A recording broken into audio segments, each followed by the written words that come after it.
할렐루야. 오늘은 12월 5일 주일입니다. 오늘 말씀은 디모데전서 2장 5절. 하나님은 한 분이시요 또 하나님과 사람 사이의 중보자도 한 분이시니 그 사람이신 그리스도 예수라 하는 말씀입니다. 오늘 말씀의 제목은 예수님 우리의 중보자, 그런 제목입니다. 자, 오늘 말씀 보니까 사도 바울이 디모데, 그 당시에 에베소에서 목회를 하던 디모데에게 보낸 편지에서 하나님은 한 분이다 이렇게 말씀하시죠.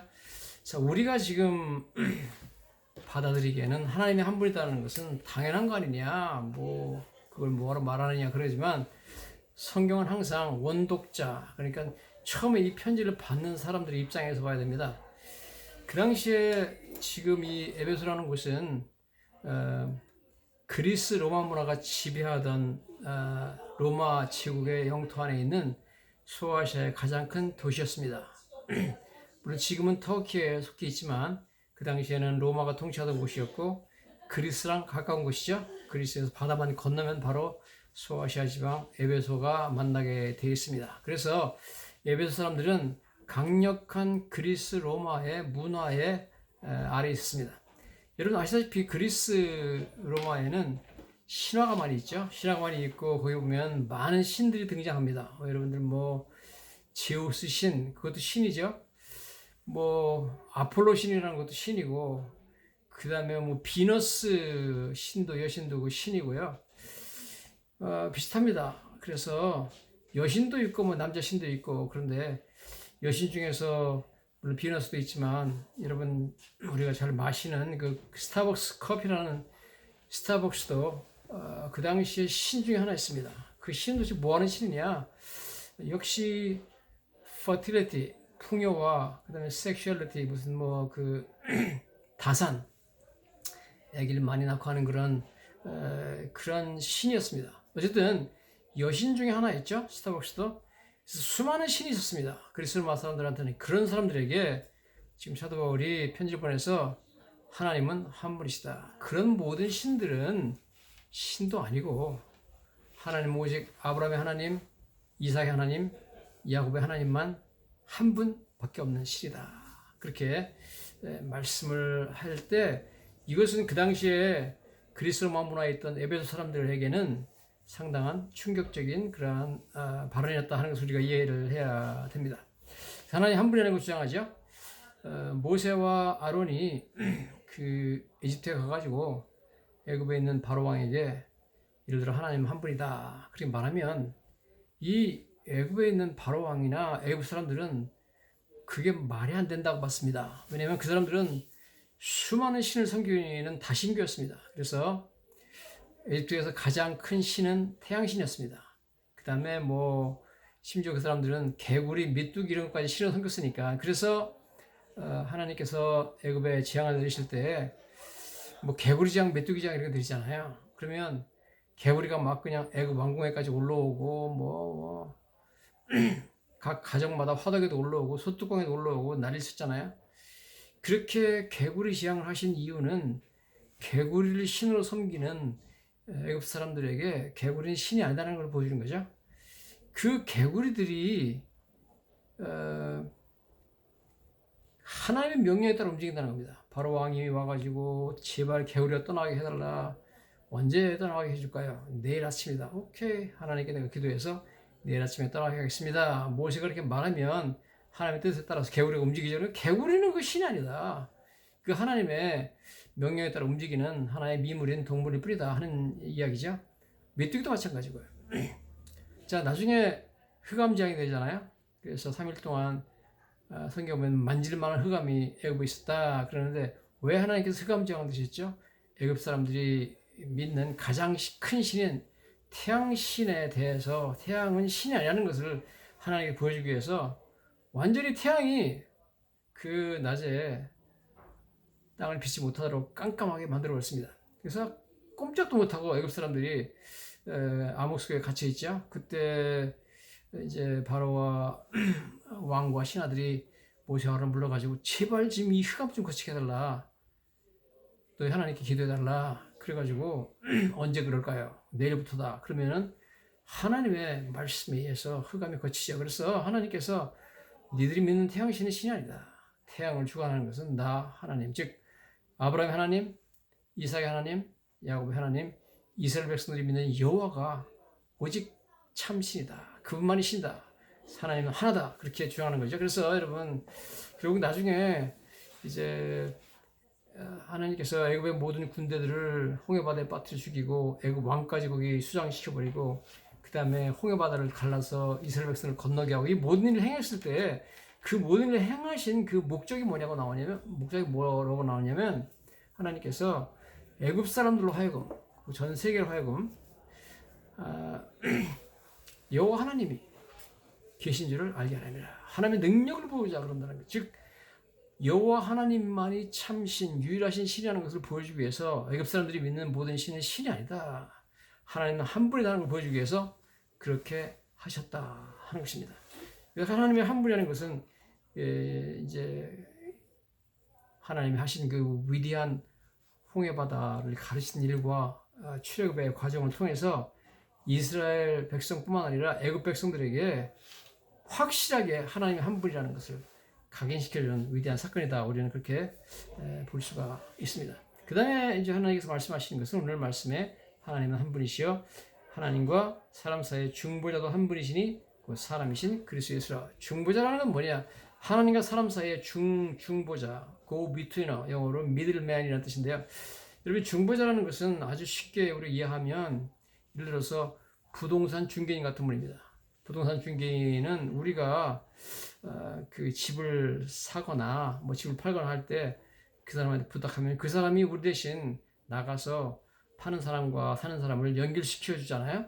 꼭 필요하잖아요. 부동산 중개사가. 혹은 뭐 중매하는 것도 마찬가지죠. 중매하는 사람이 중간에 서서 이 사람은 참 훌륭한 총각이다. 아주 착실하다. 또 이 처녀는 아주 예쁘고 또 아주 현숙한 아내가 될 것이다. 뭐 이렇게 해가지고 서로를 중매해서 결혼시켜 줄 때 그 중매가 필요하잖아요. 이 중매하는 거, 중개 이게 바로 중보자입니다. 그래서 영어로 미디에이터라고 하는데 미디에이터라는 것은 쉽게 말해서 미들맨, 중간에 있는 사람, go between, 중간에서 서로를 맺어주는 사람을 말합니다. 자, 그래서 이 중보자라는 것은 성경에 아주 중요한 개념 중에 하나입니다. 구약 시대 때 하나님과 사람 사이에 가장 중요한 중보자가 누구였습니까? 바로 모세였습니다. 여러분. 자, 이스라엘 백성들이 시내산에 왔어요. 시내산에 왔는데 하나님께서 시내산에 강림하시죠. 강림하시는데 성경 보면은 강림하는 모습이 엄청나게 무서웠습니다.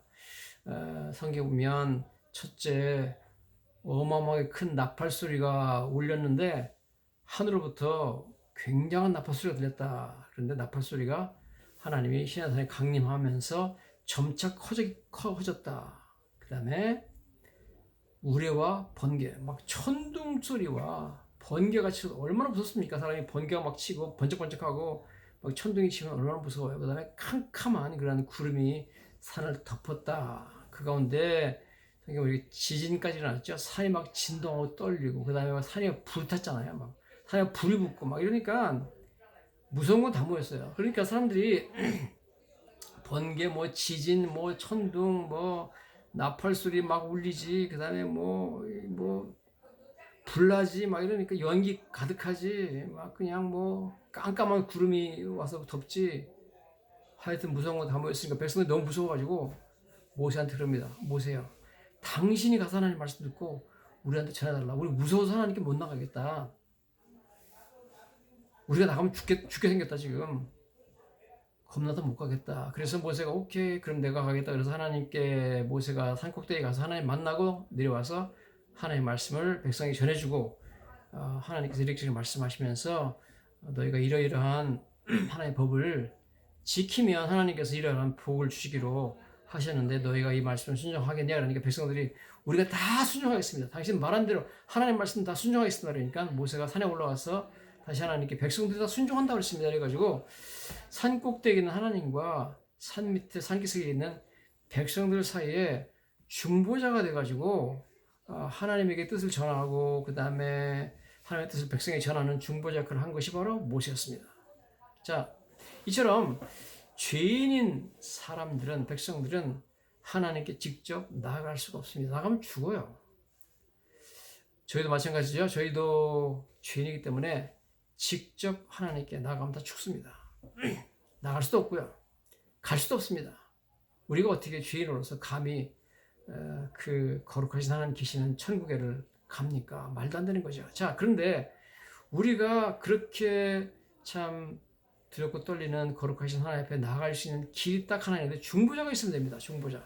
바로 그 중보자가 성경 보니까 하나님과 사람 사이의 중보자는 유일하신 중보자는 바로 사람이신 예수 그리스도다. 바로 예수님이 모세처럼 신약시대 와가지고 우리와 하나님 사이를 맺어주는 그런 중보자가 되는 줄로 믿습니다. 자, 중보자에 대한 이야기가 구약 성경에 여러 번 나오고 있습니다. 모세 말고도 예를 들어 성경 보면 아브라함이 자기가 살던 가나안 땅에 기근이 심해가지고 브레셋 땅, 즉 그랄이라는 곳으로 이제 이민을 가게 되죠. 이민을 갔습니다. 이민을 가가지고 그랄 땅에 갔는데 그랄 땅에 가가지고 무슨 일이 벌어지느냐? 그럴 땅에 가가지고 이제 그 아비멜렉이라는 왕을 만났습니다. 그 블레셋 땅인데요. 그 아비멜렉 왕이 아브라함의 아내 사라가 너무 이쁘다 하는 것을 알고 나서 그 다음에 아브라함의 아내 사라를 자기가 취해가지고 자기 아내를 삼으려고 그러죠. 자, 그런데 아브라함은 뭐 와서 물어보죠. 이 사람이 누구냐 그러니까 내 아내가 아니라 내 누이 동생입니다. 그래 버렸습니다. 자, 왜 그랬냐면 아브라함이 뭐 아내라고 그랬다가 나를 죽일 것 같으니까 살기 위해서 그런 말을 했습니다. 그러나 어쨌든 그래가지고 졸지에 아브라함이 아내를 빼앗겼죠. 예쁜 아내를 빼앗겼는데 그날 밤에 하나님이 아비멜렉에게 나타나셔가지고 네가 오늘 밤에 그 데려온 이 여자는 남의 아내인데 내가 이 여자를 데려왔기 때문에 내가 너와 내 집 식구 다 죽여버리겠다. 빨리 이 사람을 남편한테 돌려보내지 않으면 내가 죽이겠다. 그러면서 이 여자의 남편은 선지자다. 그러므로 내가 살 수 있는 방법이 하나 있는데 이 선지자인 아브라함이 너를 위해서 기도하면 내가 너의 죄를 용서해주겠다. 그럽니다. 그러니까 아비멜렉이 아니 하나님 나는 이거 모르고 그 사람이 누이 동생이라고 해서 데려왔는데 그러니까 어쨌든 내가 데려오고 잘못이니까 내 말대로 하지 않으면 안 된다. 그래가지고 돌려보내죠. 돌려보내고 나서 성경 보니까 아브라함이 아비멜렉을 위해서 기도해 줍니다. 기도해 줘가지고 그 벌을 하나님께 내리지 않는 것을 보게 됩니다. 즉 죄인인 아비멜렉이 직접 하나님께 나아갈 길이 없습니다. 나아갈 수도 없고요. 그래서 죄인인 아비멜렉이 하나님께 나아갈 길이 없기 때문에 하나님께서 죄인인 아비멜렉과 하나님 사이에 중보자를 세웠습니다. 그 사람이 바로 아브라함입니다. 아브라함이 중보자가 돼가지고 아비멜렉을 위해서 기도해 주니까 아비멜렉이 벌을 안 받았다. 그런 거죠. 저 여러분 사이에 죄인인 저희들이 하나님께 나아갈 길이 없습니다. 하나님은 우리의 죄 때문에 분노하시고 우리에게 벌을 내리십니다. 그러나 우리 사이에 중보자가 계셔서 예수님이라는 중보자가 계셔서 그분이 우리를 위해서 중보를 해주기 때문에 우리가 하나님의 진노를 받지 않고 하나님께서 우리에게 내릴 이 형벌을 내리지 않도록 하시는 분이 바로 예수님인 줄로 믿습니다. 성경에 보면 또 이런 얘기가 나옵니다. 욥이 중보자가 되는 얘기가 나오는데 욥이라는 사람이 많은 재앙을 받잖아요. 엄청난 재앙을 받아가지고 뭐 자식들이 그러면 하루아침에 다 죽고 재산 다 뺏기고 자기 몸에 병이 나가지고 뭐 기왓장으로 막 몸을 긁고 있고 그러는데 친구들 3명이 찾아오죠. 뭐 엘리바스, 빌닷, 뭐 소발 이런 사람이 찾아왔는데 찾아와가지고 이 사람들이 욥에 대해서 욥이 이런 재앙을 만난 것은 네 죄 때문에 그렇다 그러면서 뭐 여러 가지 말을 많이 했어요. 그런데 그 말이 하나님 보시기에 옳지 않은 말을 해가지고 하나님이 거기에 대해서 진노했습니다. 자, 그래서 나중에 이 욥기 42장에 가보면 하나님께서 그 친구, 욥의 친구 엘리바스에게 이렇게 말합니다. 너와 네 두 친구가 나에 대해서 한 말이 옳지 못하다. 어리석은 말했다. 그래서 내가 너한테 화를 냈고 진노했고 너한테 벌을 내리라고 한다. 그 대신 내 종 욥이 너를 위해서 기도하면 내가 그 벌을 내지 않겠다. 그런 얘기를 하나님 하시는 것을 보게 되죠. 그래서 지금 우리가 그 구절을 한번 가보시면 이 중보자라는 것이 무언가 하는 것이 이해가 될 겁니다. 욥이 중보자 역할을 하게 되는데요. 여기 보면 이렇게 나와 있습니다. 욥기 42장 7절에 여호와께서 욥에게 이 말씀하신 후에 여호와께서 대만 사람 엘리바스에게 이르시되 내가 너와 네 두 친구에게 노하나니 노했다는 거죠. 이는 너희가 나를 가리켜 한 말이 말한 것이 내 종 욥의 말같이 옳지 못함이라. 옳지 않은 말을 했다는 겁니다. 하나님께 대해서. 그런즉 너희는 수소 7과 수양 7을 가지고 내 종 욥에게 가서 너희를 위하여 번제를 드리라. 먼저 제사를 드려가지고 죄를 용서받으려고 준비하고 내 종 욥이 너희를 위하여 기도할 것인즉 내가 그를 기쁘게 받으리니 너희가 우매한 만큼 너희에게 갚지 아니하리라. 욥이 기도하면 중보자가 기도하면 너희가 우매하게 말한 것에 대해서 내가 노했는데 거기에 대한 벌을 내지 않겠다는 겁니다. 우매한 만큼 너희가 갚지 아니하리라. 이는 너희가 나를 가리켜 말한 것이 내 종 욥의 말같이 옳지 못함이라. 자, 이처럼 욥이 친구와 하나님 사이에 중보자가 돼가지고 하나님께서 그 친구들 노한 것을 풀어주고 하나님이 내려드릴 징벌을 막아줍니다. 바로 이것이 예수님께서 우리에서 행하신 것이 예수님이 중보자였다는 것은 바로 욥이 한 것처럼 하나님과 사람 사이에 우리 사이에 예수님이 계셔서 중보자가 돼가지고 우리에 대한 우리 죄 때문에 노하신 하나님의 진노를 누그러뜨리고 그다음에 그 우리 죄 때문에 내리신 하나님의 그 형벌을 내지 못하도록 막아주신 분이 예수님인지로 믿습니다. 그런 의미에서 구약성경에 나타난 이런 모세라든가 지금 제가 말씀드린 이러한 뭐 욥이라든가 아브라함이라든가 이런 중보자들은 바로 완벽한 중보자이신 예수님의 모형입니다. 그들이 하나의 그림을 보여주는 거죠. 그림자를 보여주는 겁니다. 그래서 히브리서에 가보면 구약의 인물들이나 사건들은 신약에 일어날 실체, 리얼리티 실체에 대해서 이것은 하나의 그림자고 모형이다. copy and type 이렇게 말하고 있습니다. 자, 혹은 shadow 그 그림자하고 타입이다 이렇게 말하고 있는데 이러한 그 중보자 역할이 구약성경에 이렇게 나와 있습니다. 그래서 이게 바로 중보자가 하는 일이구나 하는 것을 우리가 알게 됩니다. 자, 구약성경에 보면은 이제 이러한 중보자 역할이 나와 있는데 신약성경에 보면 더 흥미로운 그런 내용들이 나옵니다. 우리가 신약성경에 히브리서 12장에 보면 중보자에 대해서 조금 더 깊은 내용을 말하는 것을 보게 되는데요. 히브리서 12장 24절에 보면 이런 말이 나옵니다. 히브리 12장 24절에 새 언약의 중보자이신 예수와 및 아벨의 피보다 더 나은 것을 말하는 뿌린 피라 이렇게 나와 있습니다. 새 언약의 중보자이신 예수님이 새 언약의 중보자라고요. 그 다음에 예수와 및 아벨의 피보다 더 나은 것을 말하는 뿌린 피다 이렇게 나와 있습니다. 여기 중보자라는 말이 나오고 새 언약의 중보자를 예수님이라고 말하고 있습니다. 그리고 구언약의 중보자는 옛날 언약의 중보자는 모세였고 새 언약의 중보자는 새 언약을 주신 분은 바로 하나님께서 예수님을 통해 새 언약을 주셨다는 거죠. 새 언약의 중보자는 예수님인데 자 구언약은 모세와 하나님 사이에 하나님과 백성 사이에 모세가 중보자가 돼가지고 주셨습니다. 그래서 그 내용을 보면 하나님께서 뭐 여러 가지 십계명뿐만 아니라 뭐 여러 가지 그 계명을 주십니다. 창세기 19장부터 시작해서 출애굽기 19장부터 시작해가지고 23장까지 여러 계명을 주시는데 주시고 나서 너희가 이 계명을 지킬 것이냐, 너희가 지키면 너희에게 내가 너희를 나의 백성으로 삼고 그 다음에 너희에게 여러 가지 복을 내리겠다. 그러면서 복의 내용이 나오죠. 복의 내용 보면은 창세기 23장에 너희가 내 말을 준행하면 이렇게 나옵니다. 예를 들어서 이런 게 나오죠.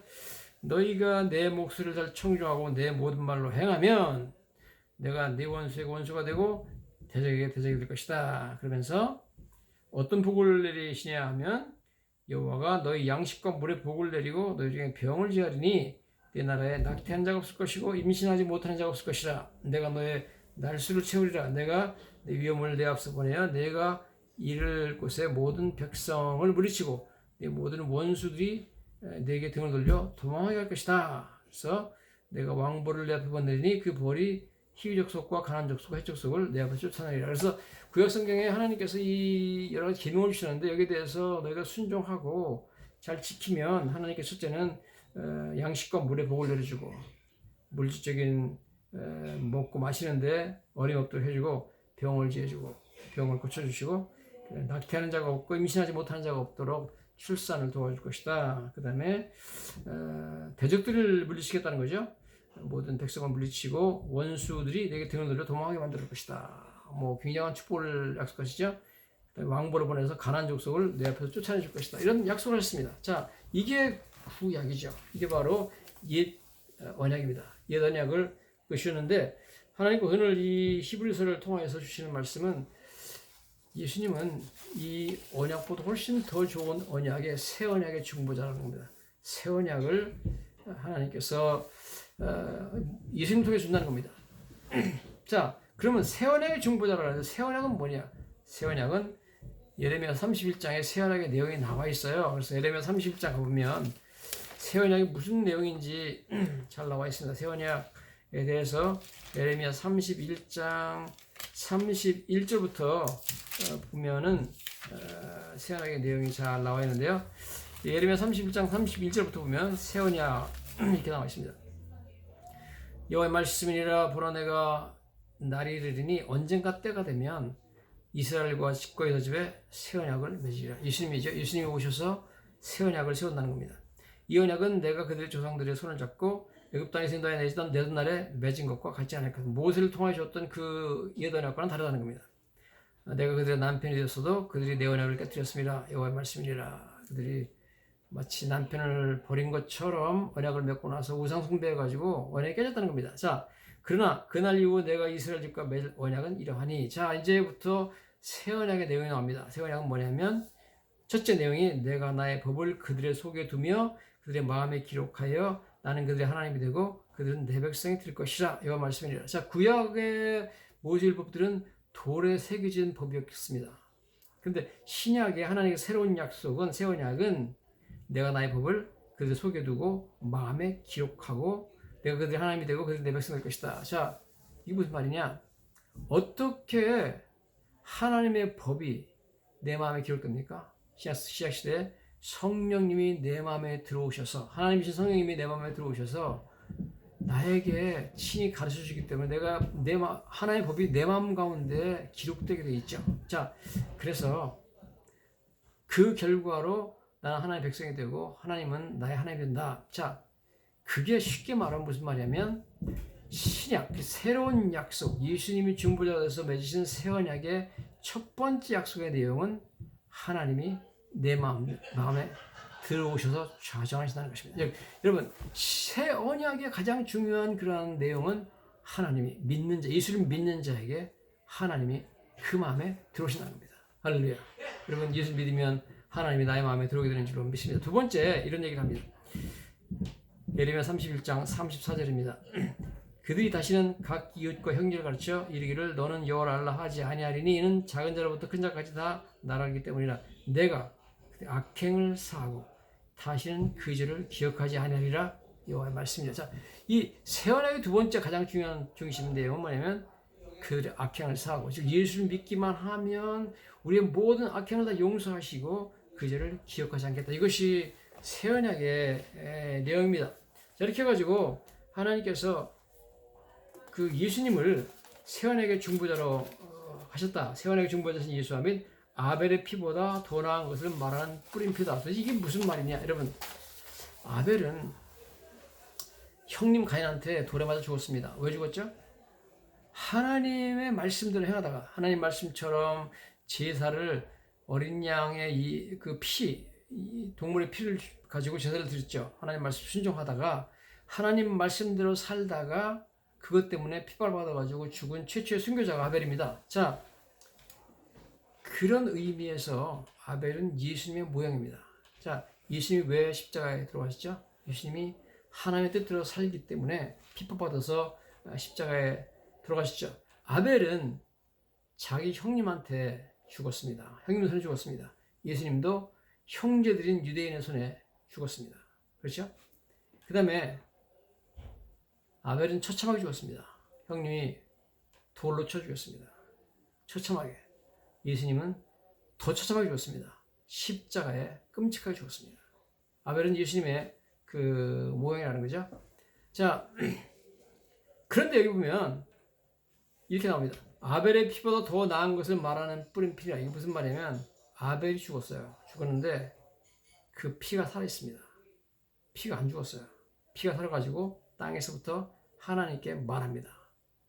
마치 피에 혀가 달린 것처럼 말했습니다. 뭐라고 말했냐면 성경에 보면 이런 얘기 납니다.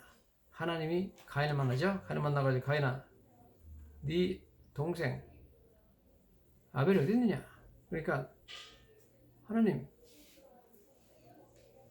내 동생이 어디 있는지 왜 나한테 물으십니까? 내가 내 아우를 지킨 자입니까? 그랬습니다.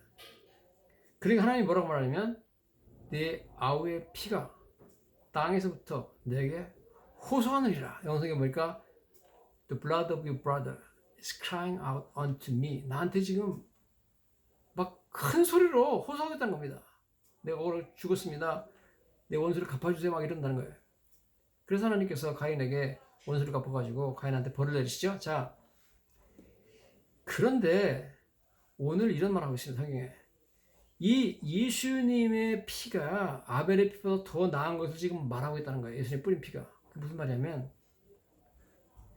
아벨의 피가 살아서, 아벨은 죽었지만 아벨의 피가 살아서 하나님께 큰 소리로 호소한 것처럼 예수님이 십자가에서 2000년 전에 흘리신 피는 지금도 살아서 큰 소리로 하나님께 호소하고 있다는 겁니다. 뭘 호소하느냐? 하나님, 나를 믿는 이 불쌍한 죄인들의 죄를 주님이 에레미야 31장 30절부터 약속하신 새 언약 말씀처럼 그들의 모든 악행을 사해 주시고 그들의 죄를 다시 기억하지 말아 주시옵소서 하고 지금도 예수의 피가 땅에서부터 우리를 위해서 하나님께 호소하고 있다는 겁니다. 할렐루야. 그래서 여기 지금 이렇게 말하죠. 아벨의 피보다 더 나은 것을 말한다. 아벨의 피는 뭘 말했습니까? 하나님께 뭘 호소했습니까? 하나님, 내 원수를 갚아주셨는데 어려이 죽었습니다. 이렇게 얘기하지만 예수님의 피는 그게 아니라 내가 이들을 위해서 피를 흘렸습니다. 하나님 이 백성들의 모든 악행을 사해주시고 그들의 죄를 다시는 기억하지 말아 주십시오. 여러분, 이 호소가 지금도 하나님께 올라간다는 이야기를 하고 있습니다. 참 너무 놀라운 말씀을 지금 하고 있는 것을 보게 됩니다. 여러분, 이게 바로 중보자죠. 이래서 이 피의 호소 때문에 오늘도 살아서 하나님께 호소하는 이 피의 호소 때문에 하나님께서는 예수 안에 들어온 예수를 믿는 모든 사람들의 악행을 다 사해주시고 그들의 죄를 다시는 기억하지 않게 되는 줄로 믿습니다. 이게 진정한 중보자죠. 중보자는 하나님의 진노를 멈추게 하고 하나님의 벌을 멈추게 하는 거잖아요. 모세가 그랬고 아브라함이 그랬고 욥이 그랬습니다. 오늘도 예수님은 우리의 진정한 중보자가 돼서 우리 죄를 위해서 이렇게 참으로 하나님의 진노를 멈추게 하고 진노를 누그러뜨리게 만들고 하나님 내리실 진노를 당연히 우리가 받을 진노를 하나님께 내지 못하게 하시는 놀라운 중보자가 되시는 줄로 믿습니다. 이 은혜를 인하여서 하나님께 영원히 감사될 줄로 믿습니다.